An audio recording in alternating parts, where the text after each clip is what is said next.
कि जो इंटेलिजेंट है वो केवल इंसानों का हक नहीं है, क्योंकि हमें भी हमें यहाँ पे इंटेलिजेंट मिली, बुद्धिमानी मिली है।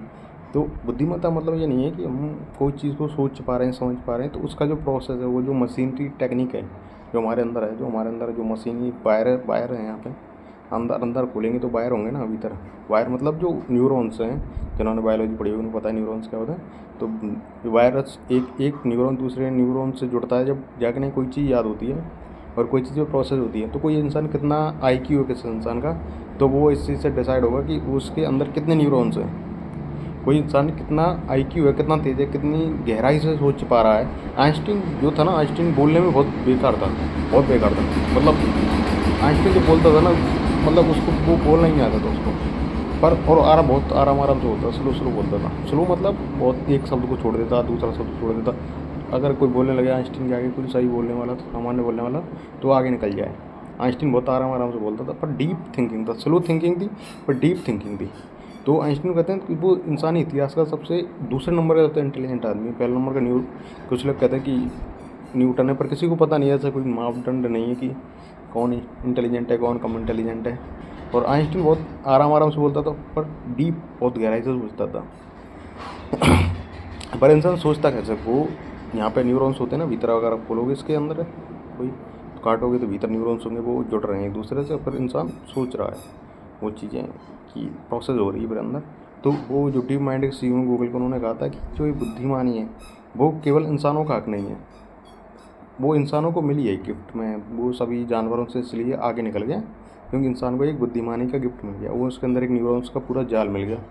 पर ऐसा नहीं है कि आप वो न्यूरॉन्स का जाल कृत्रिम रूप से नहीं बना सकते। मतलब अगर कोई इंसान बनाना चाहे, माना कि मैं किसी का सर खोलूँ और ऊपर उसमें से दिमाग निकालूँ और मैं उसको देखूँ, स्टडी करूँ उसकी, तो अगर मेरे पास इतना दिमाग होगा, मैं इतनी इंटेलिजेंट होगा, तो शायद वो बनाया जा सकता है। मतलब उसको कृत्रिम रूप से आप बना सकते हो, कोई ऐसा बड़ी चीज़ नहीं है। ऐसी सेम कॉन्शियसनेस या उससे भी ज़्यादा कॉन्शियसनेस बना सकते हो अगर बनाने बैठे तो आप।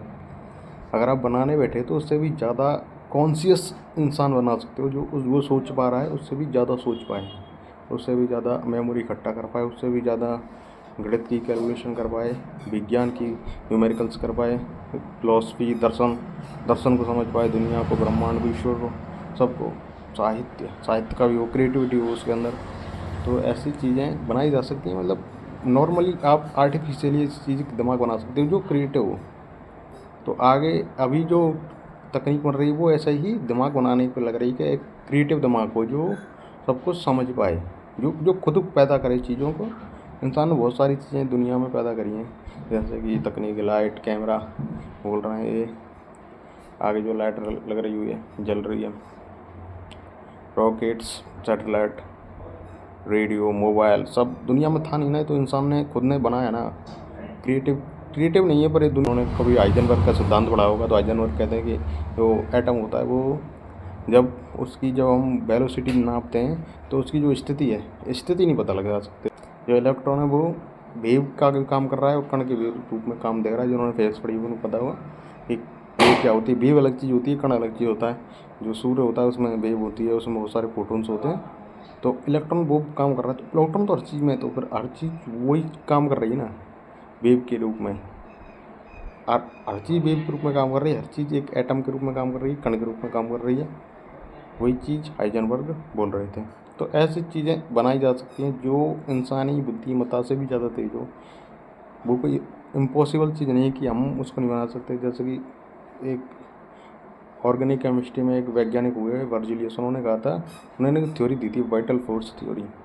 वाइटल फोर्स थ्योरी में क्या होता है कि जो चीज़ किसी जीव में बनती है, वाइटल मतलब एक कोई दिव्य ताकत है, फोर्स दिव्य ताकत है। वाइटल मतलब दिव्य, फोर्स मतलब ताकत, कोई दिव्य ताकत है जो चीज़ों को खड़ा कर रही है, बना रही है। इंसान नहीं बना सकता उन चीज़ों को, या मतलब जो कोई कॉन्शियस बीइंग उस चीज़ को नहीं बना सकता, कोई दिव्य ताकत ही वो चीज़ बनाई। लेकिन एक वैज्ञानिक हुआ होलर, होलर ने कहा ऐसा कुछ नहीं होता। उसने यूरिया जो इंसान के शरीर के अंदर बनता है या जानवरों में बनता है, वो प्रयोगशाला में बना दिया। तो इंसान के पास जो अद्भुत चीज़ है वो है इमेजिनेशन। मतलब वो आप इमेजिन करने की दी, इसको कुछ ऐसे समझो कि एक कहानी लिखी थियोडोर दोस्तोयेवस्की ने, ब्रदर कारामाज़ोव। ब्रदर कारामाज़ोव इतनी प्रसिद्ध किताब है कि आप जो पिछली शताब्दी के जितने भी लोग हैं, जितने भी लोग फेमस लोग हैं, चाहे सिगमंड फ्रेंड हो जो साइकोलॉजिस्ट हैं, एलन मस्क ने कई इंटरव्यू में कहा है कि ब्रदर कारामाज़ोव उन्होंने बहुत पढ़ा और लाइफ चेंजिंग है बिल्कुल। ब्रदर कारामाज़ोव में 3 भाई हैं, बस 4 भाई हैं, पर एक भाई उसका सौतेला भाई है, वो अलग बात है, वो अलग कहानी है। पर दमित्री नाम का एक ब्रदर होता है उनका, जो बहुत ही इम्पल्सिव होता है, मतलब सोचता नहीं है, सोच विचार नहीं करता, उसके पास सोचने की शक्ति नहीं है, मतलब इतना नॉर्मल सोचता है, ज़्यादा अपनी सोचने की शक्ति नहीं है। उसकी एक शादी हो जाती है एक लड़की से, वो लड़की इतनी सुंदर नहीं होती, तो उसके साथ एक प्रॉब्लम होती है। वो अपने दोस्तों में जाता है, बाहर जाता है, सोचता है यार उसके अंदर वो आता है कि यार मेरी यार ये जो वाइफ है इतनी सुंदर नहीं है यार, क्या है। और उसके अंदर वो दुख होता है, वो फ्रस्ट्रेटेड हो जाता है, वो आके नहीं कर पाके फ्रस्ट्रेटेड होता है बार बार। जब उसको देखता है, पास में रहती हुई बैठती हुई वहीं पर, बीवी है तो वहीं पर रहती हुई, वो देखता है और उससे बात करने का कुछ है नहीं, वो बात करने को कुछ है भी नहीं यार, क्या बात करी जाए। अब वो लड़ाई हो जाती है उनमें, वो गाली गलौज भी करता है, गालियाँ भी देता है, ऐसा भी आदमी इम्पल्सिव आदमी बहुत ज़्यादा, बहुत ही ज़्यादा हर बात पे इम्पल्सिव हो जाता है। वही चीज़ दिमाग में आती है, यार इतनी सुंदर है नहीं, फिर इतने बोल रही है, और ना समझदार है नहीं, वो जानता है नहीं, समझ है नहीं उसके पास। और जब दोस्तों में जाता है, दोस्तों के घर को देखता है, यार घर पर बैठा हुआ है, उसकी पत्नी को देख रहा है, यार इसकी पत्नी ये देख मेरे साथ था, अरे देख इसको देख, ऐसे सोचता है वो, यार बहुत परेशान हो जाता है मित्री। तो वो अपने भाई, जो उसका सबसे छोटा भाई होता है एलेक्स की, उसके पास जाता है, एलेक्स के पास जाके कहता है कि यार बहुत दिक्कत है। वो बहुत सूलफुल आदमी था, मतलब बहुत प्रसिद्ध था, जो बातें करता था यार, और कोई बड़ी बड़ी बात है, बड़ी बड़ी बात मतलब बड़ी ज्ञानपूर्ण बात है, बड़ी बड़ी बात मतलब फेंक रहा है वैसे ही, बड़ी ज्ञानपूर्ण बात है जो